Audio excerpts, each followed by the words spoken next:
So I wrote some corny shit, some dumb corny shit. I go in the booth to spit my shit. Halfway down the verse, I go, wake up in the morning, got the yearning for herb. He turns the sound off. My nigga, you bugging. You fucking bugging. You need to start your verse like that. Wow. Money conversations, we've been making business moves. Contemplating how to get it, need to get in tune. Different topics, we got options, you could pick and choose. If more income ain't the outcome, gotta switch the mood. We tryna help you to improve, thanks for asking. Road the richest, speak on broker days and past tense. Wealthy habits, lately I just wanna stack chips. Took a risk and we been running up a bag since. G-Vast Quest, quick to make a couple G's. Detox, spin knowledge, put you on your feet. Bug out, got the plate, make sure to pray before you eat. At the table with the winners, come and take a seat.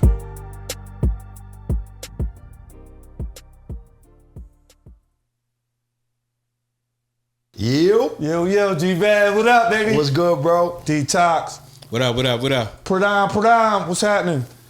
What's happening? Yo, for the next episode of Thanks for Asking, we gonna smoke mad ism on this one. Word, yo, we got my man Hakim, mad.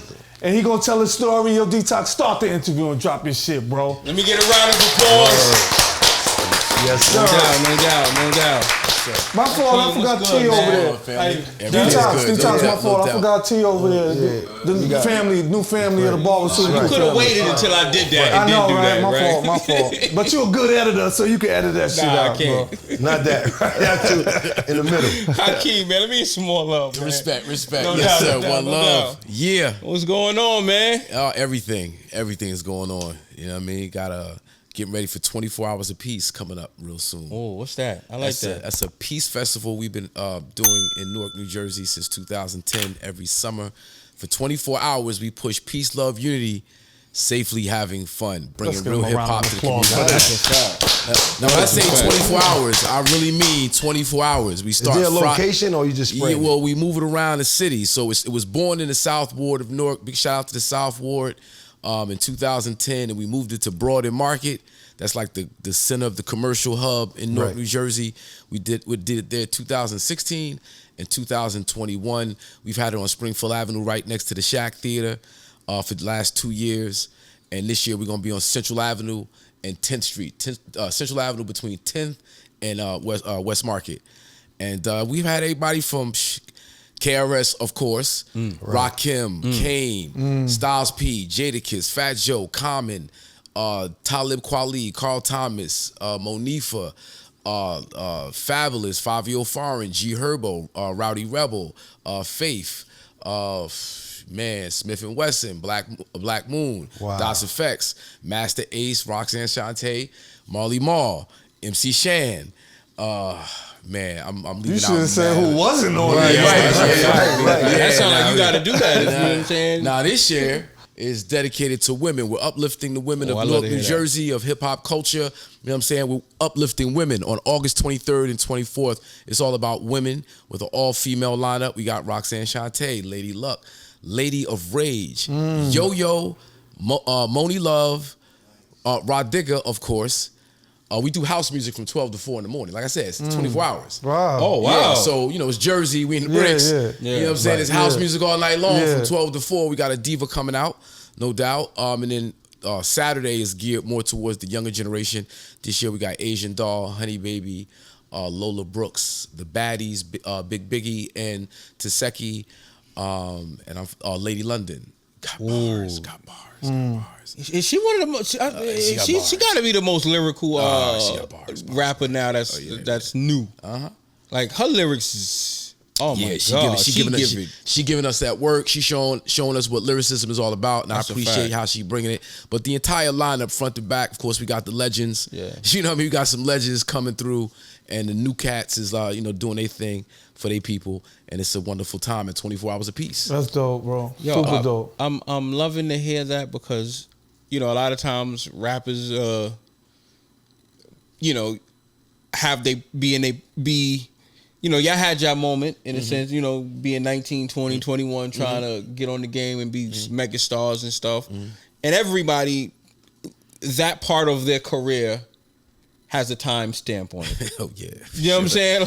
that way it'd be short for some of us. That's a fact. Yeah, that way That's a it'd be fact. real short for some of us. But I was a school teacher from 1990 to 1994. I'm telling my age. Yeah, so like just there was a special time in hip hop culture when knowledge reigned supreme. Big shout out to KRS One, of course. But you had the Public Enemies with Chuck D, Professor Griff out there strong with S1Ws.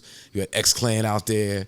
You had Rakim with the God Body Knowledge. You had rappers out there, right? Brand Nubian, That's no right. doubt. X Clan, Jungle Brothers, Tribe Called Quest. Even if it wasn't like straight conscious, the fashion, the African medallions, the haircuts, people was a little bit more tribal and more connected to their African roots at that time. So it was like just coming from that background, I had to do a little bit more than rap.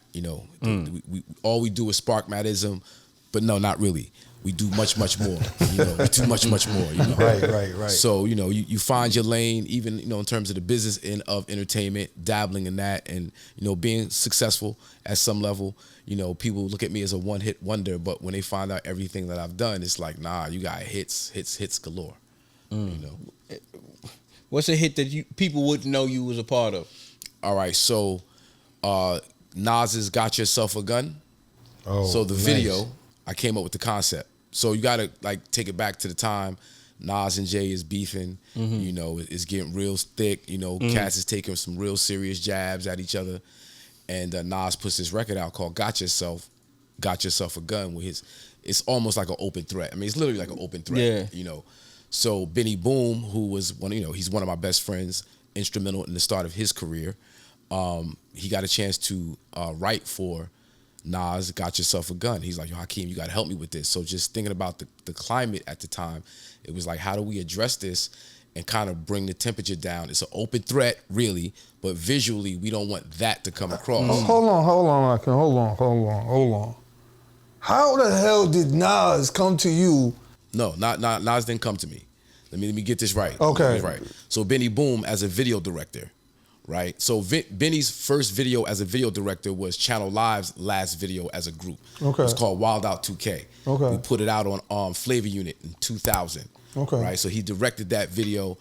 Benny, myself, and my partner Tuffy, the other half of Channel Live, we started a company called Guerrilla Flicks. It was IBC and Guerrilla Flicks. Benny was producing film videos out of there. Right. So when Benny got a chance to write for Nas, he did Uchiwali first. And because he did Uchiwali, he could get the opportunity to write for Got Yourself. But he had to tell a story.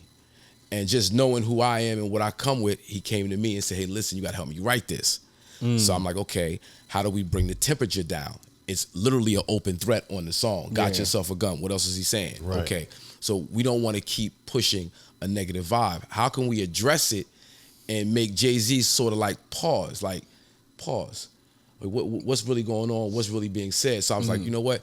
What if we had Nas reincarnate from Malcolm X and Martin Luther King, the assassination of Malcolm X and the assassination of Martin Luther King? We thought about it. I'm like, nah, that's going to go over everybody's head. They're not going to get it. What if we did a reenactment of the assassination of Biggie and Pac? Basically, Nas going, hey, listen, we don't want to redo. We don't want to. We saw what happened with Big and Pac. Yeah. We don't need to go there. So that visually, that's what the video itself expresses. Although the song itself is like, woke up this morning, got yourself a gun. And he's an open threat. He's telling me, I got mine, you got yours. So That shit was hot too. I ain't gonna lie. Yeah. Benny Boom is an incredible filmmaker, and he was able to take the idea and express it visually the right way. And Nas loved it, and see what it was. Yo, you sound very well connected. We gotta take it back to the beginning, though, dog. I feel like I'm gonna miss something, but we That's just keep a fact, going and right. just Yeah, word. Word. Growing up, man, what was it like? Well, you grew up in Newark, right? I grew up in East Orange, New Jersey. East.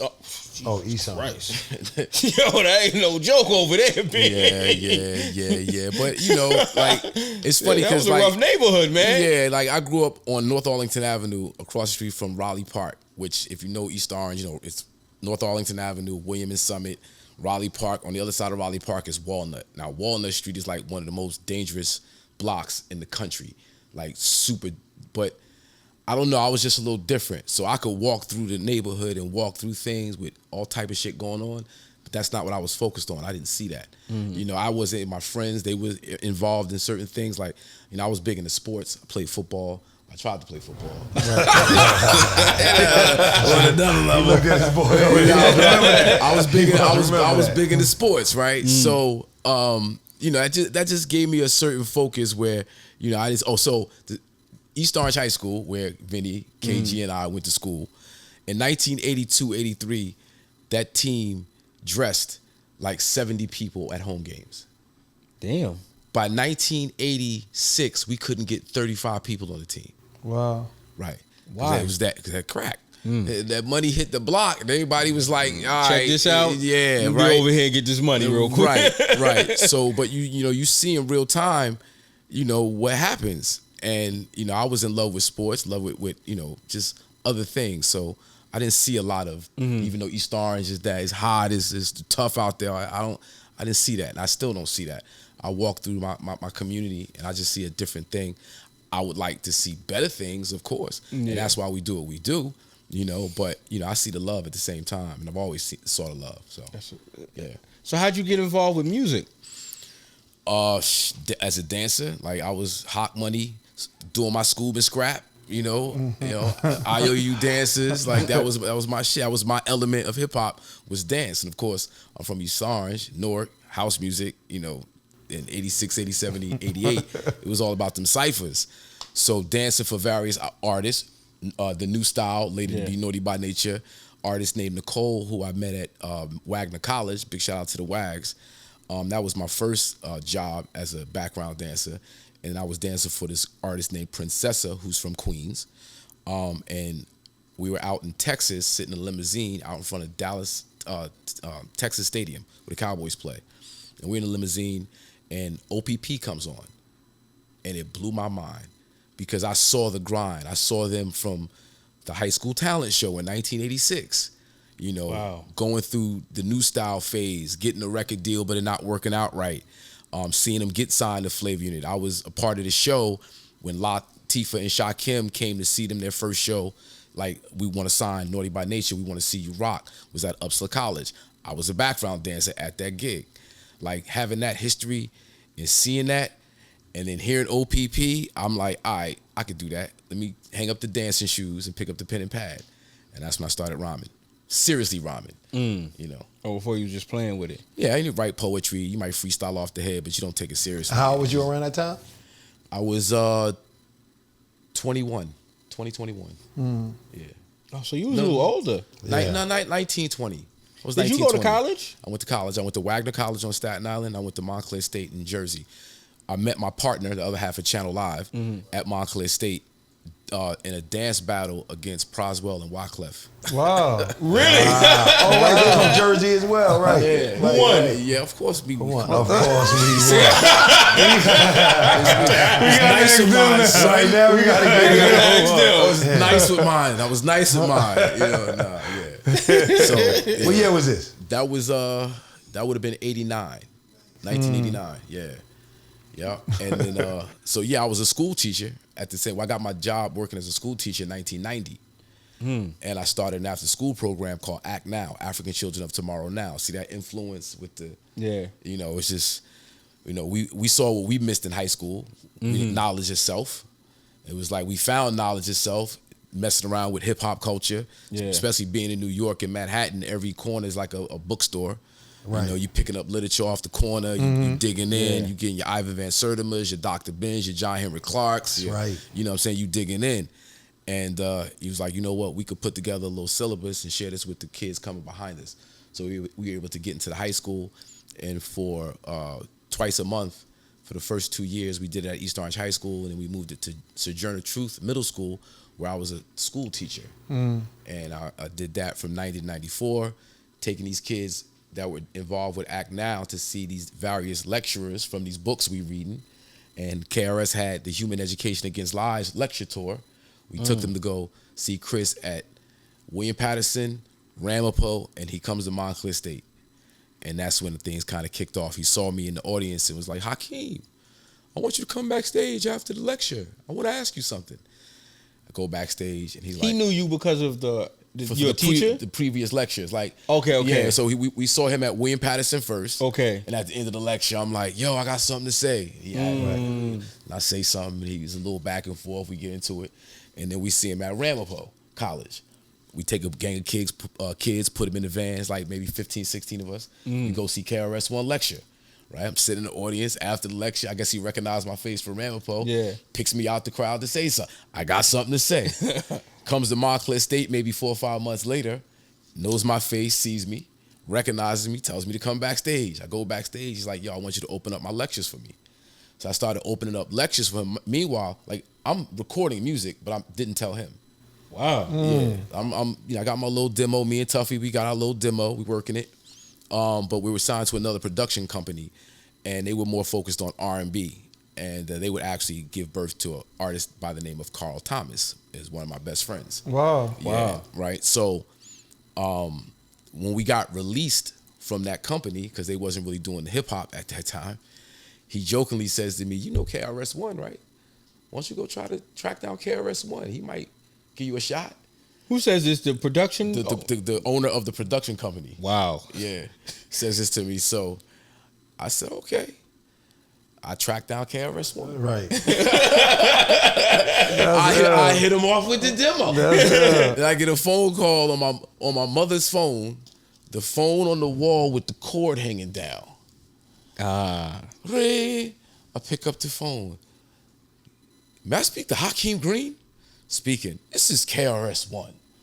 I'm at D&D Studios recording. You think you and your partner Tuffy can come meet me here and drop some? Pew! We was there. We caught up with KRS One, and that was the start of the relationship between Channel Live and KRS One, though we weren't called Channel Live. I was just about to ask you that. Yeah, right. Yeah. What was the name? We didn't have. Well, no, we didn't have a name at that point. Yeah, signed to the production company. This is crazy. So it was that era where you had the Jungle Brothers, you had Tribe Called Quest, you had De La Soul. It was Afrocentric. It was Red, Black, and Green. It was Kente Cloth. So the name of the group, the two Say it, bro. Hey, don't be shot down. the two light-skinned niggas with green eyes. Oh my God. That was the name of the group? No. The name of the group was Nigerian Nation. You didn't even want to tell them about that. I wouldn't expect you You got two light-skinned dudes. Nigerian Nation. High yellow niggas. Oh my God, he looking like Michael Thomas. Oh yeah. Crazy, yeah. Right, so You had dreads at that time? nah, I had the high top fade with the parts going on. I had the Africa in the back. My shit was crazy. Had the kid in play shit. My shit was fight. Shit was crazy. So the dude wouldn't even let me write my rhymes and shit. Motherfucker. What you mean? Nigga, because it's publishing. Nigga. All the money's in the publishing and shit. Yeah. I'm trying to write my own rhymes, nigga. Yeah. So he had this Dave Cadell. It was a singer and then two rappers, right? And Tuffy and he rapped. So I did the rap, but this dude, he made me rap what he wrote, right? So we signed to Select Records. Record ain't going nowhere. It was some bullshit. So from there, me and Tuffy was like, yo, we should just do our own shit. And that's when we started getting serious with it. We actually heard the OPP record. I started writing first. Tuffy thought the shit was a joke. He like, nigga, now you a rapper now. First you got me around because we was traveling the country, traveling the world. Like I seen the world as a backup dancer. I'm making good money. I'm doing some shit. So I put Tuffy on to game. It took him a minute to catch on. He finally catches on. We go state to state, city to city. We doing it. We making money and shit. Sitting in front of Texas Stadium, the OPP record come on. I'm like, nigga, it's time for me to freestyle. So now I'm in my bag now. Naughty by Nation got the battery in my back. So I'm in my bag, start freestyling. Oh, now you a rapper now. Him and his ex-wife. They laughed at me and shit. I'm like, word? It's just funny. Okay, you'll see. So I start writing my rhymes and shit. Start doing my little demo. Now I'm writing rhymes for Tuffy. Starts out that way. So after doing 2 or 3 songs, I'm like, bro, you could write your own rhymes, dude. Write your own rhymes. You talented. You can dance your ass off, nigga. Just take the same energy you put in the dancing, put that shit in the pen and pad. You'll be fine. This nigga turned out ill. It was one of the illest MCs I ever fucking, nigga Tuffy was ill with the pen and paper. So that's kind of how it all started. how we came up with the name Channel Live. We was called Nigerian Nation. We had several different names. Got up with KRS One. We was called Raw Seed. Then we changed the name to the Dreadators. Dreadators. Oh, like Predator, right? Like we got the dreads and shit. Yeah, Dreadators. Then we was SOS, some other shit. I like that. Some other shit. Some other shit. SOS, some other shit. They was like, nah, it's just too profane. You won't get away with that. Like, it's early 90s. Things ain't trying to do that shit. So he is like, all right, let's come up with a name. He said, I'm going to name you guys. So we sitting at the table in T-Neck at Front Page Management. It's all coming back to me right now. It's just crazy. So he said, what's something that everybody can relate to? What's something that, no matter who you are, when you hear this, you could just, so we was like, well, the TV. All right, so what's with the TV? So we started going down TV. The name we came up with was Station Identification as the name of the group. But it was too long. Right. That became the name of the album. Station Identification. It's like, okay, you got that out the way, but something with TV. He was like, all right, what's on Channel 1? What's on Channel 2? What's on Channel 3? What's on Channel 4? What's on Channel 5? Channel Live. Right. Channel Live. That shit's hot. What y'all think? And we thought about it, and we was like, live is the opposite of evil, because mind you, we want some conscious shit. Right. So live is opposite of evil, and we're gonna come, we're gonna change people's channel and tune them into the new station, a new station, new vibe, new wavelength, that whole shit. So concept, that became the name of the group, Channel Live, and it stuck. Yeah. Man, that was incredible. I'm all lives right now just listening to that shit, man. God damn. Yeah. So, what is it? What was the first song y'all made? It might have been Positive Over Negative. So we had a 4-song demo that actually got the deal. It was Positive Over Negative. Oh shit, I can't even remember the name. Down Goes the Devil. Down Goes the Devil. Down Goes the Devil. Oh yeah, we was. I don't know if you can you pull that off now. You can't pull that off now. Yeah, I got bars. No, I mean like on a major label, you can't pull no shit like Down with the Devil or something. Well, if you're talking about your brother, you could pull it off. Yeah. If you're talking about your brother and your sister, you can do all types of things. You can't talk knowledge yourself like that. Nah, I don't think you can do that no more. You think you can do that? I don't think you can. Nah, you can't do that no more. Well, you can, but it depends on what people want to listen to. You can do it, but everybody's, like I said, need a new station identification, because they got us caught up in the matrix, and it's just crazy. That's a fact. So it is what it is, and all we can do is do what we do and set the example, and then who get it, who get it, who get it, who don't. Hey, more power to you. Do your thing. That's a fact. Yeah. So take me through that session of Madism, man. All right, so we had a song called, that was on the Blunt Is On Fire, was one of the other songs on the demo that got us our deal. So the blunt is on fire. Quickly pass the lighter, let the Philly blunt burn. So the verses was, I was the weed. I was a metaphor for weed. So the entire verse was me talking about myself as if I was weed. Sticky. I forget what the metaphors were, what the song was, but that was my part. Tuffy's verse was the blunt. So he split the back, rap niggas up. I burn niggas, smoke niggas, like that. And then third verse is what happens when you inhale it, right? So Chris was like, nah, that shit too educated. That shit too complicated. KRS One, Chris? KRS One, right. KRS One. He's like, that's too complicated. Y'all gonna go over niggas' heads. Y'all gotta dumb it down. Wait. Wasn't he on some shit like that? For him to say that, that's crazy. That is crazy. That's crazy. He's like, yo, man, y'all gotta dumb that shit down. Y'all gotta touch people where they at. Y'all trying to, I hear where you coming from with the metaphors and similes. Nah, this shit is dope, but y'all too dope. Y'all too dope. You gotta dumb it down. So it's like, all right, for this song, we actually did the album, and we got Chris in the studio at D&D. He's like, I'm gonna do this song with you. I'm gonna show you how we're gonna do this. You gotta touch people where they at, grab them by the hand, and you gotta walk with them. So the episode starts when I walk down the block. That's right. That's it. Pocket. Yo, here's my not it. So as he so me and Tuffy on some wise guy shit was like, all right, you know what? We just gonna write some corny ass rhymes. So he's like, all right, fuck it, do it the way you want to do it. Y'all niggas just wasting time. Just do how you want to do it. We'll see what comes. So I wrote some corny shit, some dumb corny shit. I go in the booth to spit my shit. halfway down the verse, I go, wake up in the morning, got the yearning for her. He turns the sound off. My nigga, you bugging. You fucking bugging. You need to start your verse like that. Wow. And that's it, because that's the most attractive part in it. So that's wake up in the morning. He's like, y'all need to be smoking weed and busting your gun. So I'm like, I'm a school teacher, dude. I ain't trying to bust no gun. Yeah. I ain't trying, because I know people like this nigga here will pull my card if I acted out of character. What's his name? He's not in the camera, so. Nah, that's Lenny that's my college roommate, Wagner College in the building. Nice. So, you know, brothers like this and brothers I grew up with, other, you know, folks who know me, know my character, would call me on it. And I would never want to disappoint them, nor disappoint myself. So I had to figure out, what can I shoot that's not a gun, that's not a bullet? So if the second verse, I say, I shoot the mental mist. And they say, what's the fucking mental mist? That was just something that I could fucking rhyme without having to say I'm shooting somebody. Right. Like, that's not who I am, so I can't misrepresent myself, you know. But anyway, that's how Madism got made. And big shout out to the teacher, KRS One, because he was right. We had to write a song that could reach people where they were at. And that's the lesson that he got from Scott LaRock, because KRS One was always super intelligent, super knowledgeable, super articulate and expressive in that knowledge, right? Scott LaRock was like, nah, man, we got to reach the people where they at. You got to bring it down. And that's how Criminal Minded got made, right? Which is a funny story how I got put on the Criminal Minded.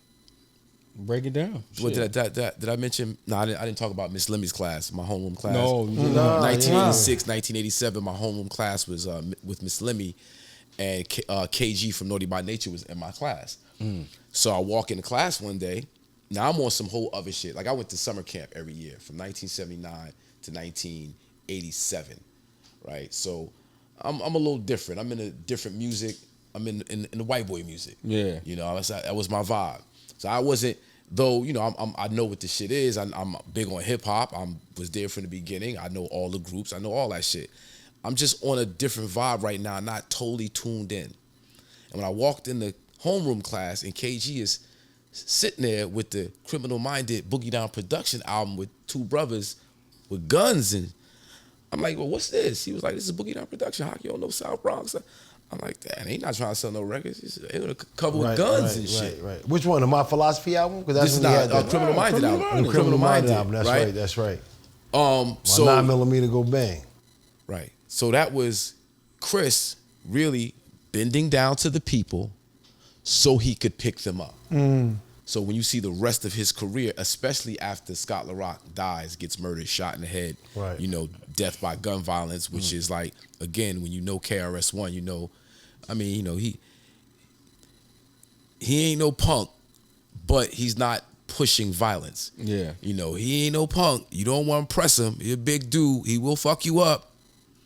But he'd rather teach the people and uplift the people, right? So when you see the rest of his career, that's who he's maintained to be. Now, him sharing that jewel for us was, listen, as KRS One, the teacher, knowledge reigns supreme. Yes, I'm all for the conscious hip hop, all the metaphors, all the similes, all that. I'm with all that.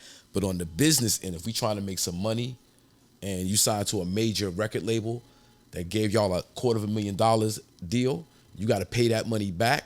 You got to give them what they want in a way that they don't understand it. So, you know, we did Madism. It hit, right? Now, so there was 3 producers on the album. It was Reggie Burrell, who did Sex for the Sport of It and Station Identification. Salam Remy, who did a bunch of stuff for the Fugees, Supercat, Amy Winehouse, you know, Salam, Queen's legend, Nas. Yeah. You know, he did Lock It Up, Homicide Ride, and Alpha and Omega. And then KRS One did the other joints on the album. We started the record with Reggie and Salam. And when Chris was on tour, he comes off the road, we go in the studio, we play him what we had thus far, right? What the fuck is this shit? Nah, nigga, we gonna scrap the whole album. Nah, nigga, we gonna do your whole album. I'm gonna do a reforecast. We gonna get a whole new budget. Y'all, he got y'all niggas sounding glingy. Glingy? What the fuck is Glingy was like just a tone that's like, you know, Chris is about that boom, bap. that hardcore just head nod, you know. Yeah. Salam is, you know, more melodic. He got a lot more. He's like Salam will mix a record for 2 days, 3 days, however long it takes to get it right for Salam's ear. Right. Chris is tracking, mixing, mastering in like 4 hours. Like I can hear on like some of that Criminal Minded album. Some of them records was very raw. Just no raw, the raw, just, right? Yeah, you know, so you say he write and produce himself just as fast. Yeah. Right. So that's what Chris is on. So, and when, you know, coming out of D&D, just the sound of that room, that Premier would eventually take it over. He would buy the whole studio, but for a minute, only Premier was working out of that room. So a lot of that Gangstar stuff was coming out of there. You know, of course, Mobb Deep. You had, you know, Black Moon. You had MOP. You had Biggie. Digging in the crates and all that. Digging in the crates, all that shit. Yeah. There's a certain knock that came out of D&D It that was was just grimy. That was a grimy studio. Man, loved it. Just dripping with hip hop. Graffiti all over the wall. Bathroom smell like piss. Nah, that shit was grimy. Roaches is everywhere. I mean, you gotta walk in. When you walking on 37th Street, it's just rats and all type shit. It's just the essence of that grimy late 80s, early 90s hip hop shit, you know. And so that's how he liked it. You know, Salam is more pristine with his sound. It's you know, it's well produced. Salam is producing your vocals. Salam is like, nah, produce the track like this. This is how I need you to flow on it. This is the pocket I need you to be like. He's really he's giving direction. Oh and my guidance God, it's great. Chris is like, yeah, nigga, come on, ooh, that's hot, yeah. It's just real simple, but you know, to Chris's credit, when I look back at that album, in terms of Channel Live's voice, sounds better, I would say, over the KRS One produced tracks. You know, Salam Remy is like, as a producer, is like, you know, he's super producer. He's responsible for, you know, creating careers, saving careers, sustaining careers, bringing people back. Like, his sound and how he goes about his business is next level. But for our particular voice, what KRS was giving us at that particular time, man, I look back and I'm like, Chris was right. You know, that's that sound. Yeah. Well, y'all signed to Chris? Or? No, we were signed to Chris's management from Page. It was KRS One and G Simone, his wife. Big shout out to the queen, no doubt. She's on Real Hip Hop for the People. Actually, she sang the hook. Big shout out to her. Hold on, that wasn't Miss Melody at the time? No. At that time he wasn't with her? Nah, Chris and Melody broke up, you know, shortly after the Self-destruction? After the Heal project, I want to say. I'm not sure. I wasn't around at that time. I don't come around until 93. So Melody wasn't around for any of that. Yeah, so, yeah, because you were saying y'all was signed to the management. Oh, Capitol. We signed to Capitol, I'm sorry. Yeah, we signed to Capitol Records. Malik Levy, LO7 Self. We actually were shopping the deal. We ended up at Atlantic. A good friend of mine, Amelia Moore, who worked for Kevin Woodley. Big shout out to them. Presented it to Sylvia Rohn. Sylvia Rohn passed on it. Amelia sent the demo tape to Malik Levy, who had just gotten a job at Capitol. I get a phone call from him about a week after him getting the tape and was like, yo, I just got the tape from Amelia. I'm digging what y'all doing. You know, what's up with Chris? How locked in are y'all with KRS One? Of course, we were totally locked in. He came out, met with us, and we did the deal probably 2-3 months after that. That was 94. Album drop. No, excuse me, that was 93. End of 93, early 94, we recorded the album. We dropped Madism summer 94 on the street. Commercially that fall. The album dropped March of 95. Wow. Yeah. What was the business part like of that deal? Was it? Do you feel like it was a good deal, or was it? It was a good deal for the time. So it's like, you know, over time we're able to wrestle more and more power and control and, you know, access to the financial end. You know, when we look at the 30s and the 40s and the 50s, you know, as artists, I want to say, because it was white people and black people, not just black people, but white people were being exploited and taken advantage of too.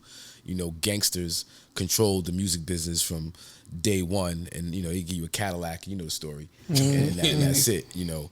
And then by, I would say, you know, the Michael Jackson, Prince, they would get a little bit better deals. Our deal in 93, 94 was kind of one of the better artist deals. But then when you get like a Master P come through and do his deal. Oh, yeah. That's changing the game. It changed the game.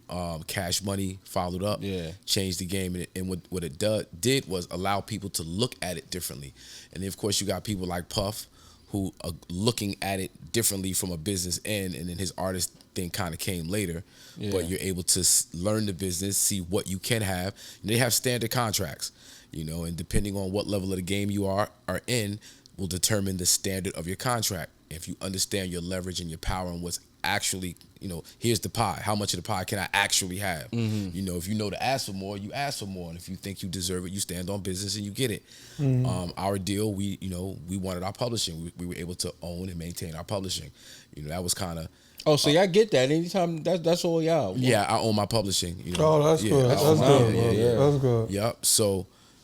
But now, being able to administer your publishing is a different story. That's a fact. You own it all day, but if you can't put it to work, it's like having nothing. What does that mean when you say administer it and putting it to work? All right, so putting it to work is, you getting deals, song deals, soundtracks. Like the Wu-Tang series was a blessing to me because Madism got played and I got a check, So there's like when you nice check. A nice check.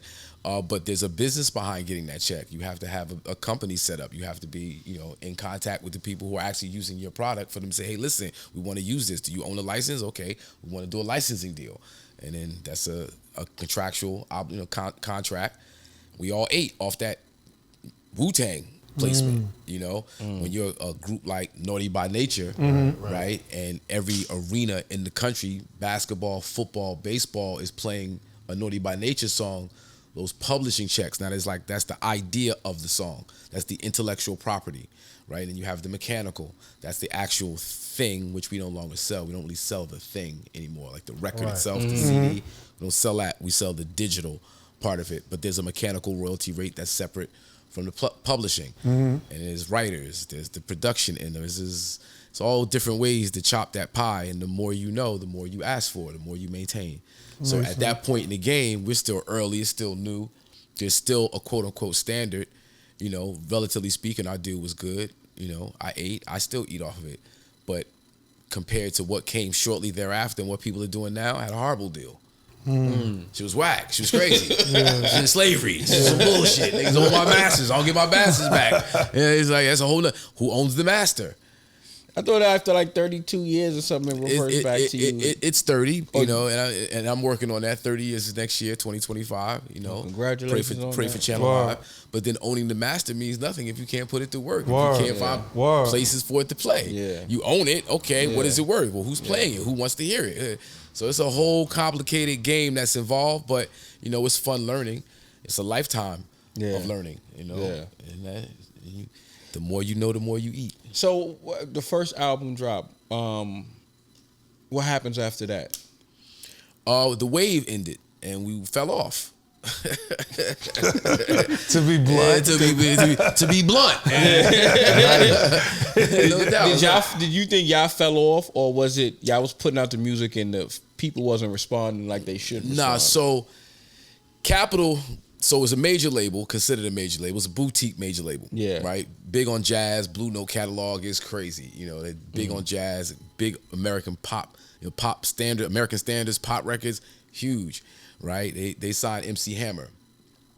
Right? That was like the wave, the hip hop wave at Capitol right before they signed us. So they put out Hammer, made a lot of money, lost more money than they made. They actually failed. Really? They failed at Hammer. That was the end of Hammer's career around that time, right? Well, toward the end, Hammer right? still had a career just in terms of the commercial success. Well, that's what I mean. Like, I'm that talking was about as far as him making those albums before he got with Pac and all that stuff, that Death Row. But this was before Death Row, right? Before all that. That's what I mean, right? Before all that. So, them getting back into rap, it was like, well, how do we do this? So, they hired LO, Seven Self, and Malik Levy, two brilliant brothers who are largely responsible for Channel Live, right? KRS says their name in the record. Big up, shout out to LO, Seven Self, Malik, Matt Robinson, big shout out. And they got hired and they wanted to fashion themselves like an independent label, not connected to Capitol. So they had a label, a imprint called Capital Punishment. It's crazy. Big Pun, Capital. Yeah. I was just about to say It that. was actually before the Big Pun wave hit, but Capital Punishment. So we were signed to Capital through Capital Punishment as a furnishing entity. They A&R'd it, marketed the whole idea, get Ismized, the stencil campaign, that's LO7 Self, the t-shirt campaign, get Ismized, putting our t-shirts on homeless people just so you get to see the brand everywhere. Like, the record Madism was set up brilliantly. Big shout out to them. DJs picked up on it and ran with it. And it went out as a white label with no label on it. Yeah. Right, just a straight white label. It said Madism like it was written in magic marker. Oh, Straight. okay. So real underground, real gritty from the street, right? No label on it. So DJs accepted it because it wasn't from a major label. And it got love because it wasn't commercialized being signed to Capitol. We were able to kind of hide under the radar, right? So that's kind of how the record blew up. But we were signed to Capitol, and I forget how we got here, but what was it? Oh, I was just saying, like, the next album, were they responding? Oh. Was it because... So we put out Madism, Reprogram, Sex for the Sport of It. We should have shut it down after Reprogram. We got in conflict with the label. We shouldn't have been fighting with the label. We should have just went back in the studio, recorded another album, and put the motherfucker out. We was bullshit trying to go platinum. We wasn't going to go platinum, right? Just wasting time. They shift gears to Milkbone. Pookie, the brother of KG and manager of Naughty by Nature at the time, had an artist named Milkbone, also from Jersey. White boy. Yeah, I remember him. Yeah. So he got signed. Capitol hired another marketing team, Manny Bello and a few others. Brought Tracy Waples over to A&R the project, and the attention kind of shifted. And we got caught up in that instead of going back to the studio and recording another album. So we wasted time. And we made money. We was killing it. Gary Gerst, the president of the label, looked at us and like, I don't even understand what y'all problem is. You made money, going for another album. We owe you another $275. Going to open up, going to open up a PO. Yeah, go open up a PO and get to work. So we like, what? We sitting on another $75,000. So we went back in. Capital got sold to EMI. EMI got sold to Virgin. We got dropped. We didn't have. Chris had left us some time ago. We didn't have management. Was it a reason he left y'all? Well, yeah, it was deep. It was deep. It was deep. We here for the to Fire reminds one another. It was deep. It was a lot of personal things that, not with Chris and not with us, just with members of his staff, got in the way. There was a rift between KRS One and Capitol. What you mean? What? Well, he just thought certain things. There was certain things happening that shouldn't have been happening. Now, there's personal things. I don't want to even get into that. It's cool. It's cool. Get into that. Right. Okay. Right. Like I said, not with KRS One, not with the group, just with staff members on both sides. There was a little too much fraternizing going on. If you know what I mean. Okay. Right. Gotcha. And that was a turnoff, right? Yeah. For Chris. So it was a huge turnoff. You want a certain level of separation. Yeah. Right. Gotcha. There's a certain level of respect that should have been exhibited by certain folks, and it wasn't. Put a bad taste in his mouth. He wanted out of the deal. But I'm like, yo, hold on for a second. Bruh, now I just got $500,000, not $500,000, $250,000. I'm recording my album. Yeah. I'm not trying to get into a fight with the label and be shelved. Yeah. I can't do anything else. Like, I'm stuck. And Chris was like, didn't really like that. And was like, all right, well, y'all do you. I'm out. Right? And he was out. And then Madism hit. Wait, so by the time Madism hit, right? I got the phone call. Yo, we need to go on this Madism, this Channel Live KRS One Channel Live tour. Wow. He ain't want to do it. Nah, he was calling us to go on tour. The record hit. Chris ain't have nothing at that point in time. That was right. That was right after Return of the Boom Bap. He was on Downtime. Yeah. Right. Sound of the Police, I think, was the next John. I was still on Return of the Boom Bap, but he was on his way down too. Right? Return of the Boom Bap was kind of and Madism pop right in the nick of time. I mean, Chris is on the hottest record in the country right now. Yeah. So it was like, well, let's go out and do this tour. So y'all didn't even when it popped, y'all wasn't even Nah. That's crazy. Nah, it's crazy. Yeah, it was a lot of smoke and mirrors going on. You know, he's bobbing and weaving and trying to make it happen as best we can, but you got a record with KRS One on it. You want to see KRS One. Right. Right. Madism with Channel Live featuring KRS One. Word. How does the song start? With KRS One. Right. So that's like kind of hamstrung us. You remember the tour, the Channel 9 tour. We ended up going on tour. It was 9, the Bush Babies. Nah, Matt Lyon wasn't on that tour. Well, he was on the KRS One tour. So we did the Channel 9 tour first. That really didn't do too well. And then we went on tour with KRS One. It was KRS One, Matt Lyon, Channel Live, Shelly Thunder, and we did about 15 dates. And it was cool. But after that died down, Chris was like, you know, I'm gonna go this way, y'all go that way. I'm good on Channel Live. It's all good in the hood. So, you know, I was kind of lost in the sauce. I was going through things. It was dark. It was a dark time. It was just crazy. Time. I can imagine. But you know what happens? You get to hustling. And when you got a hit record called Madism, everywhere you show up, motherfuckers want the weed. Right. So I started selling weed. From 1997 to about 2005, I got my cannabis game popping, and I was a major supplier in the music industry from there, from like 97, like about 2005. Like it started with little dirty ass dimes. And you go up and down that hill, you bump your head a million times, you lose money, you make money, you lose money, you lose more than you make. And then I got turned on to a nice connect. And I was able to flip it. And so from like 2000, 2001 to like 2005, you know, I was able to pick myself up. We did the Armageddon album, thanks to Flavor Unit. Big shout out to Latifah and Shakim. Armageddon features Carl Thomas, Benny Boom as a rapper, Miss Toy, who's on the record. You could do it with Put your back into it? Put your back into it with Ice Cube. Oh, Toy, shit. Yeah. We had a joint called Put It On a Nigga. Method Man's on that album. Malik Yusef's on that album. Rowdy Roz. Queen Latifah, Black Rob. It produced mostly by Mike City, Poison Ivy, Chucky Madness from Queens, no doubt. We put that joint out. Wild Out 2K was the first single, Benny Boom's first video. Now, me and Benny Boom shared a brownstone. It was me, Benny Boom, AJ Calloway from 106 and Park. 106 and Park was really created in my house. Yeah. Well, break that down. So, Lee Harris, who's the brainchild behind 106 and Park, I know somebody who tried to claim credit for that. Was it Jermaine Dupri, I think. Jermaine Dupri? Wow. No. Lee Harris, who's a producer, MTV, BET, VH1, Fox. He's a big TV producer. He brainchild 106 and Park. And then AJ at the time auditioned for 106 and Park while he was living at 506 Washington, Brooklyn, stand up, Washington Avenue between Gates and Fulton, no doubt.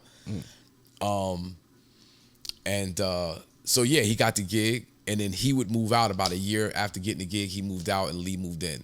When Lee moved in, this is when Benny was kind of blowing up as a video director. We'd already done Wild Out 2K, hit the first video. He directed a video for this French artist named Kamel. He did Uchiwali Fadaz. Nelly came on board, LL came on board, and then he started rocking. He moved out, I moved out. He did a Nelly video? Yeah, we did 7 between Nelly and the St. Lunatics, Dilemma. He did. Man, He was, man, altogether he did 7 for them. Superstar by then. You doing Dilemma. That shit was huge. Paradise and Love You Better. Big shout out to Eric Nix, who was doing some consultant work with Channel Live at during the Flavor Unit days. And when we did the Wild Out 2K video, when he saw the rough cut, he was like, Benny, you did this? He was like, yeah. He was like, listen, when I get this LL Cool J thing popping, I'm coming back for you. And man of his word, circled back around when he managed LL for that bit of time. And we did Love You Better, and we did Paradise for LL, yeah. Those was big records for his career, man. Like that shit, like a third resurrection or some shit like that. Like that shit. Yeah. So the hits that I've been a part of, and nobody knows, it's a lot of them. God, that's damn, it. Yeah, it's a lot of them. To see you survive in this game, which is a tough business, man. Yeah. And to see what you're doing now, you know, you didn't let the game take you down, man. You out here, that 24 hours a piece is incredible. Man. Word. Yeah, that's one of the lights of my life, 24 hours a piece, because, you know, we did something that said couldn't be done. You know, when we look at the state of the music business and what they call the culture, you know, is extremely violent, over-sexualized, people not really on it like they was in the late 80s. You know, that's some, you know, throwback shit. You know, people ain't really feeling it. So when you're trying to push peace and get people to buy into it, you know, you get a lot of pushback. There's no money there. How do we make money off of it? So to have a mayor like Ras Baraka, who even before he was mayor, just his family and where he comes from, he understood the power of hip hop culture as not something we do. It's how we do it. It's something we live. So we can be all types of things, but still come across as hip hop and use hip hop as a tool for change. When I pitched the idea of doing that, he quickly understood it and helped us get the resources to move behind it. The city of Newark has been a great building block to push the culture in a positive direction. We've been doing it every year since 2010.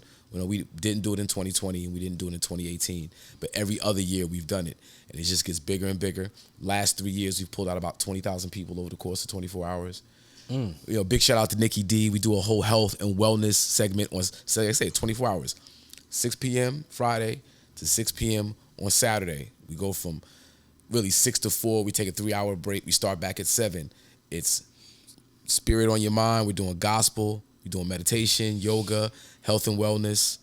You know, we got the bartenders out there doing calisthenics with Giant in the bar. Nice. You know, we got Nikki D. I was just about She's to out ask. there. I noticed you mentioned Nikki D. She's part of that. Oh the yeah, rapper. the rapper, Daddy's Right. little girl, the first woman signed to Def Jam. Wasn't she with Apache at one time or She something was like with that? Apache. Her and Apache were, together, and you know, she's a ghostwriter for a lot of your favorite MCs on the low. Let's talk about it. Nah, I ain't going there. I ain't trying to upset the apple cart. Nah. No, but Nikki is. Big love to Big love. Let's talk about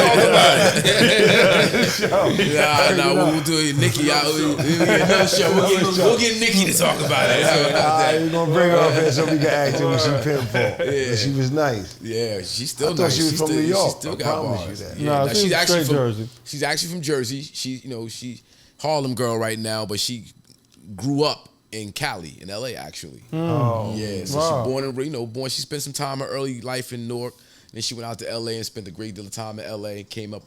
Actually, she got discovered by Ice-T early, who's also from Newark. So when she came out rapping, she was coming from California side? When she, in the No, early, she was already. late 80s? She had come back to the East Coast. I'm gonna let her tell her story. Right, okay. She I'll tell let it you much do better that. than I can. Okay, But got her you. story's ill in terms of how she came up in the culture on the West Coast, or being born in Newark, going out there, coming up in the culture on the West Coast. Her story of how she got from the West Coast to the East Coast is crazy, and I'll let her tell you.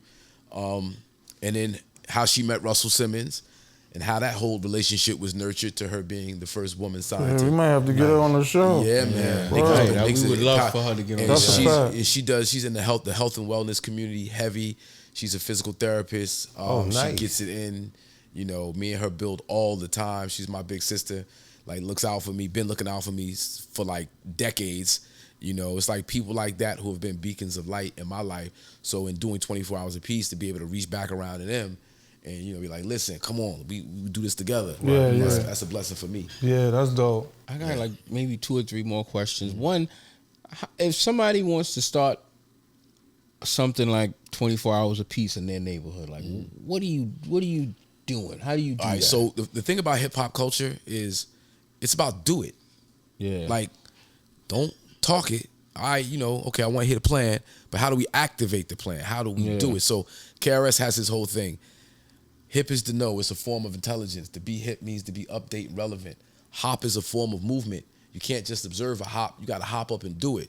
Hip hop is intelligent movement, right? You know something. To be hip is to know. You have to know. Not belief is one thing. Knowledge, to know something, is different. Now, once you know, you're responsible for that information. You have to activate it. You got to do it. So if you see doing in the cipher doing something whack, if you could do it better, do it, or shut the fuck up. If niggas is rapping and niggas is corny If you ain't gonna get on the mic and spit them bars, shut the fuck up.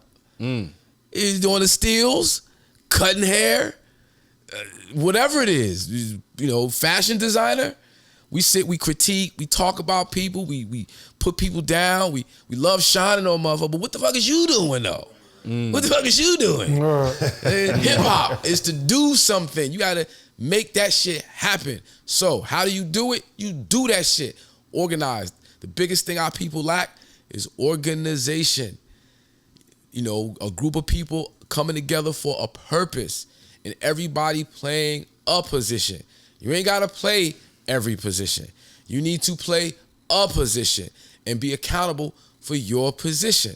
So looking at Ras Baraka, who came up under the great Amiri Baraka, you know, I watched him go from, you know, college at Howard University, creating an organization called, Black Neoforce. And, you know, there was that era, 88, 89, 90, you know, the spirit of Black power was in the air. Right. You know, and they got activated in DC and at Howard University, an all-Black university, and things wasn't going right. Man, they took over the student center. Or not student center, they took over the office building. They took it over. They shut it down for like, I forget how, I want to say weeks. You know, I got another one of my best friends, TJ Whitaker. Somebody I went to grade school with, somebody I was an activist with. So I was big in the activism, still am, but 88, 89, 90, going to Hunter College, going to BMCC, going to Rutgers, protests, everything from, you know, South Africa in the apartheid protests to, you know, free political prisoners and prisoners of war. I joined an organization called the Campaign to Free Black Political Prisoners and Prisoners of War. And one of our main focuses was giving support to former Black Panthers, individuals, men and women who were locked up, you know, for 20 some odd years doing that work, putting that real work in, you know, that real work, you know, giving back to the people. And they needed support. They did all this work for the people, and the people don't support them. Don't visit them in prison, don't write no letters, don't send no care packages. So working with the campaign, that's some of the things that we were doing, you know, and I was raised in that. And that's like, you know, you play your position. You don't have to do everything, but if you do something, it's so much appreciated. So organization, organizing people around a purpose, a focus and a goal, and execute that shit. I watched him, Raz and Black Neoforce execute their agenda at Howard and get what they wanted. My boy TJ, he was going to University of Vermont, star basketball point guard at University of Vermont. They organized and shut down their student office building for weeks, calling for change and winning. And that just puts the battery in you. You start looking at things a little differently, like, man, I could do this. When they say Black power, that shit is real. We can really bring people to their knees and force our will upon them just by organizing people around an idea and a focus and staying committed. So how do you do it? Do it by organizing people around a focus, a goal, and everybody staying committed to do that. And you negotiate, you know, you got to work with police, not work with them, but you got to work with them. But you got to work, but you got to work with them. There's a community, you know, office with the government, with city government. You have to have a relationship. There's permits you got to get. You got to get those permits. You know, a lot of times you don't need money. People have in-kind donations and can give their work and their efforts to make something happen. And that's how 24 Hours of Peace happened. We just built a coalition of folks that said this needs to happen, and we put it together, and boom. 15 years later, we bring out 20,000 people. And, you know, that's crazy. We have a huge stage, and it's just dope. We feed over 100 seniors on Saturday every year. You know, feeding seniors, bring out a big gospel ensemble, yoga, health and wellness. How do you finance that? I'm sorry. Yeah. No, finish. I just want to ask you how you financed it when you finished that. Oh, the city of Newark, taking New Jersey. donations? Oh, okay. So the beautiful thing about Newark, New Jersey and Mayor Ras Baraka is that he understands how to invest in our people. Right. Right? You got to raise money. You got to be able to generate taxes. So you need violence and crime low so business want to come in. Right. And you bring businesses in. You generate a tax base to pay for things. Well, some of that money has to go into programs to benefit the people who live there. Well, I'm glad you said when we that. talk about defund the police, we don't call it defund the police, but we can redirect dollars, policing dollars, to social service programs. So he created the Office of Violence Prevention and Trauma Recovery, and he created the Brick City Peace Collective, right? And they organize around stopping the violence, one, giving support to trauma, people who've gone through some type of trauma. People lose loved ones out there, and they need support. They need hospital visits. They need money to pay for doctor bills. They need job opportunities. They need educational opportunities. And he's offering all that, including giving people vouchers. He has a whole program that provides for financial assistance through these different offices by redirecting money. And that gives people, help, support, and inspires them so they keep the violence down. We do 24 hours of peace, keep pushing that message. Peace, love, unity, safety, having fun. So I look at 24 hours of peace as a commercial, right? So, I'm an MC, I'm a school teacher, I'm an activist, I wear all these different hats, right? But at the end of the day, my image and my brand is as a rapper, right? So I use my rap to support what's really important, right? So that's kind of like we gotta use our rap and our real energy, our real value as black men and women is to pour it back into the community, because real power is people power. So when we get that, when we get back to that, I think we'll be a lot better from it. That's deep, bro. Wow. I'm just gonna make just one comment. Is I like the fact that you're one of the elder statesmen in hip hop. You've been in the game for almost 30 years. Chill. I don't want to say that. Nah, But you said 30 years. Your first album is about to. I ain't gonna say it is what it is. You know But what I'm saying? Try to keep it shape. Nah, you look good. You know what I'm saying? Let me show up my muscles and shit. No doubt. You really gonna show your muscles, bro? No, he said it's hot. It's hot. It's hot. Oh. He said he was hot. Oh, I thought you was No, I want to flex. I ain't gonna play myself now. Yeah, but it's not. From what you were saying and explaining, it's not just you're not just putting legacy artists on. You're putting new artists as well. Yeah, well, man, you can't preach to the choir. Yeah, you gotta reach down to the babies in order to pick them up. Right. But here's the trick: when you reach down, don't forget to stand up. See, a lot of us, I say. So I got this whole thing with age, right? So when you be, the young boy, how old is he? 22. He's not a young boy. He's a grown man. Yeah.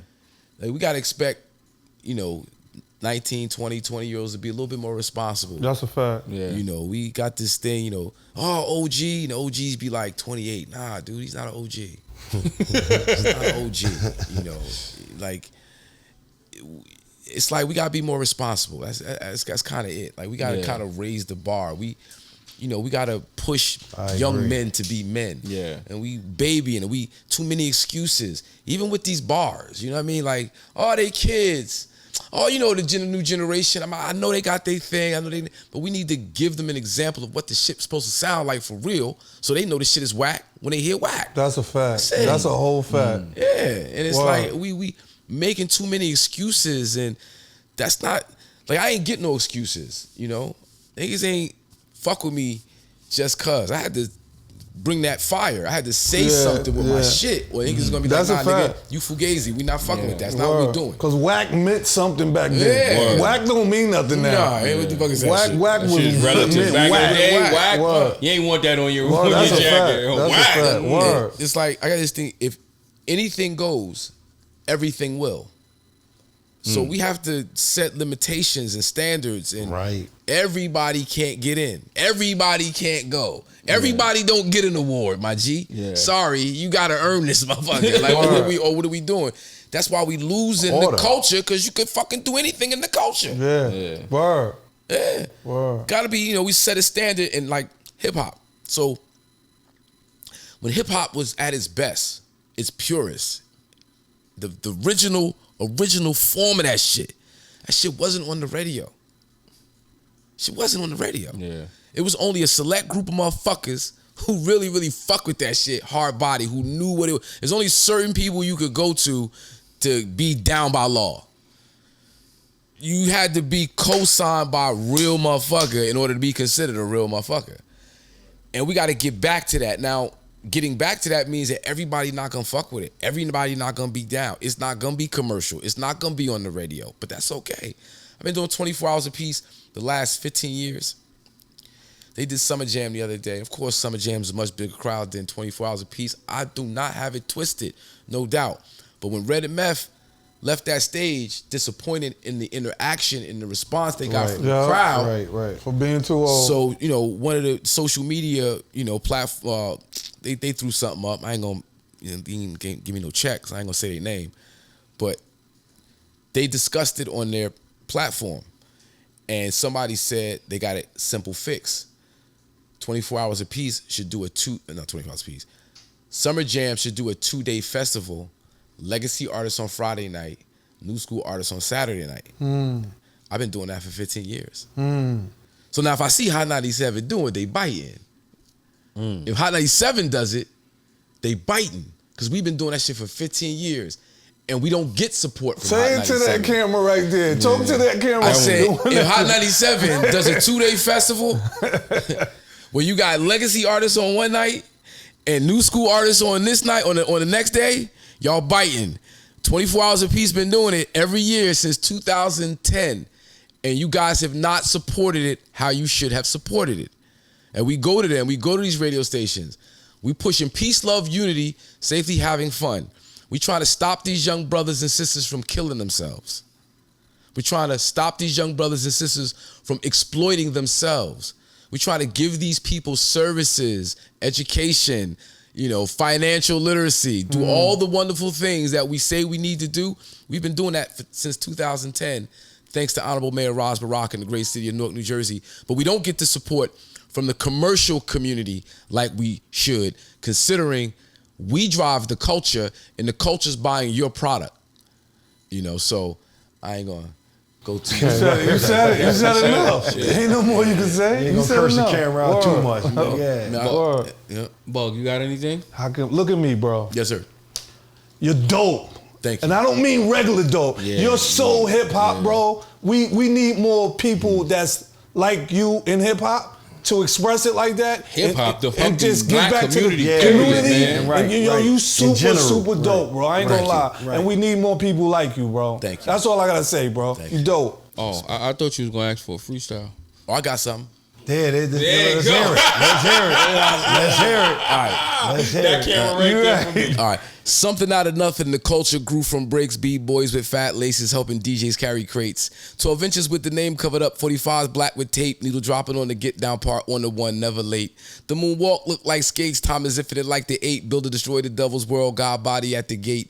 In God we trust, in dollars we lust, catching crumbs off the cake, now we bop to a beat of walls of concrete, northern state. It was 88, we was victims of a scheme. It was all just a dream, now my homie is a fiend. We live for the culture, but we kill for the cream, trying to make the street light up, stay on your toes, Billie Jean. It's like hip to the hibbit, flow liquid like exhibit. Here to create the culture with every breath as I live it. They try to prohibit, but I'm the master of the pivot. No gimmicks on point like a digit. I'm like Malcolm, ready to rock it. Get your hand out my pocket. Everybody the gatekeeper, but y'all forgot to lock it. Swear by culture freedom, I got more vice than Tubbs and Crockett. Now my boy Elroy out there, space like Space These Sprockets. Truth be told, we was crushed from the cold. Niggas getting high off the dust from Sugar Hill. Now the truth gets sold with strippers on the pole. The light just with rappers for the thrill. Getting a rush from off one pill when Flash was on the wheels. Singing white lines with my brothers and folding bills. Slinging white dimes when Uncle Joe wrote that bill around the same time fucking around with Hillary and Bill. It was COINTEL. Now y'all go and tell. Hop on the gram. Look, show and tell. No ethics and no codes. Just cut the pie a la mode. Spinning red whites down lights the block like a strobe. Behold, the pale horse as he rode. Here to bring death with guns to unload. Conspiracy to conspire is a theory on the wire when Cohen is a priest whose doctrine is the liar. Here to rob the hood, I keep it tucked like the friar. Grew into a man following rappers I admire. No more B-boys in the cypher, no more DJs catching breaks, and everybody in the trap with 45s wrapped in tape. The culture has been raped, pimped out, and straight slutted. Just like the Bronx in the 70s, everything gutted, crusted, rusted, busted and disgusted. We should have shut it down when Chuck said not to trust it. Okay. Nah, he's saying something. Can I get a round of applause for that? That's a fact. He's saying something on there. No doubt. Respect. Yo, G, you got anything? Yo, man, same old, man. I just appreciate that you came down to the show, blessed us with all your information, man. Yeah. You know, I know a lot of people gonna be tuning into that.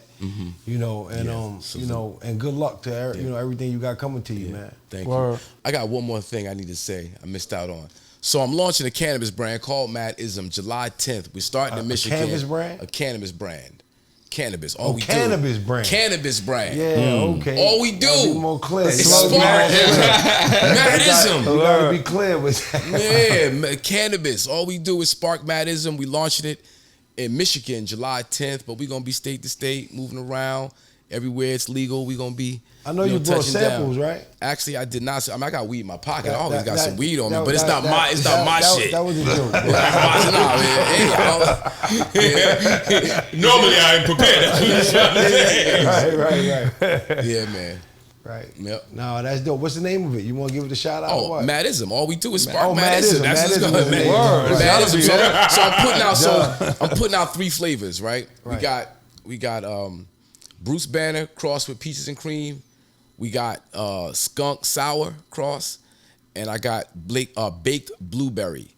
And with each 3-pack pre-roll, you'll get 3 free downloads off the Madism Who Want This Smoke album with KRS One, General Steele, Sadat X, Dress from Black Sheep, Carl Thomas, Thurston Howell III. Oh, it's a new album. I put it out a few years ago, but it's still new because ain't nobody heard it. Right. I got Keith Murray, Tretch, Do It All. I got, who else I got on there? I got Weedham Zoes. Big shout out to the Zoes out of Miami. Madism, Who Want This Smoke? But the 3 flavors is going to be What Is Madism with General Steele and KRS One, Smoke Madism with Tretch, Do It All, Keith Murray, and Poppy's Place with Thurston Howell III. 2 L's up. Yeah. Man.